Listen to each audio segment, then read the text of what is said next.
Okay, well today we're going to sow some chard. Really good value crop this, because it will go on cropping right the way through the year, then it'll overwinter and crop for a little while in its second year. It's a biennial, so it will flower in its second year, but before it does you'll still keep getting leaves off of it, so it's really good value crop for probably a good 18 months before it needs replacing. Once it does flower, then you need to be ready with another batch to replace the old plants. But it's also very colourful. If you get a variety like this one called Bright Lights, or it's a Rainbow Chard is another name for it, you get all lovely coloured stems, sort of bright yellow, almost a sort of peachy orangey colour, red and white. Looks really colourful in a salad on your plate. When it's cooked, you can either steam it or you can eat it, pick it when it's really young, almost use it like a microgreen, so just a small plant or a young little seedling. But you'll still have the coloured stems, because as soon as they germinate you get all the lovely colours coming through. So yeah, well worth sowing. Going to put some in a tray. You could sow them direct into the garden, but with the rainbow one you can buy various packs. Some will be all red, some will be all white. The all white ones usually sold as perpetual spinach, but it's almost the same, well, it's the same thing, they're very closely related. But with the coloured ones, well, I like to sow them into trays, gives them a good start. But the other thing is then you get to see what colours you've got before you plant out. So if you've got loads of red and not many orange, you can make sure that you plant them all out and get a good mixture. And some people also use them in containers, so especially the red one is quite a nice tall plant to put in a mixed container with some sort of seasonal flowers in it, so you not only got something that looks nice, but you've got something that tastes nice as well. You can be picking the chard as well as looking at the lovely stems. Nice big corky seeds. If you've ever grown beetroot, very closely related, look exactly like beetroot.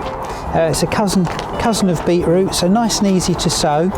Each seed is actually a little cluster of seeds, and when you put them in you'll quite often find that you'll get 2 or 3 little seedlings coming up, and you can either grow them on as they are as one plant and just have a sort of thicker, bushier plant, or you could thin to just one, or you could even just cut off the extra seedlings if you're lucky enough to get extra seedlings, and eat those, and then just leave one to grow on. So little clusters, and really, really simple. You just put them on top, push them in a little bit, so they're about 1/2 inch deep.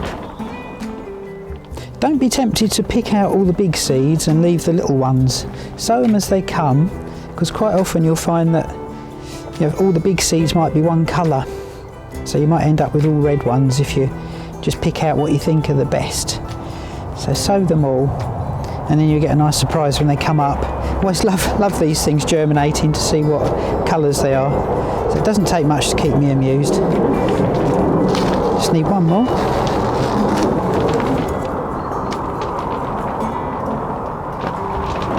Another way of pushing them down if you want to, if you've got a tray the same size as the one you're sowing into, just pop it on top, give them a little gentle push.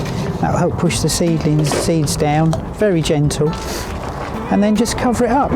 And you can either just sprinkle over the top or get a sieve and sieve over, or just sprinkle some. So as I say, they're about roughly 1/2 inch deep. So say this is Chard Bright Lights. You'll find this in the garden centre. It's quite freely available. Got a date on the back. And give them a good water. They don't need, if you're sowing you sow these really from April to July, so by that time they don't really need any extra heat, don't need a propagator or anything, just a warm bench in your greenhouse perhaps, or in a cold frame, or even just close to the house or on a windowsill. Really not fussy. If I'm putting them outside, I'd probably put a propagator lid over the top.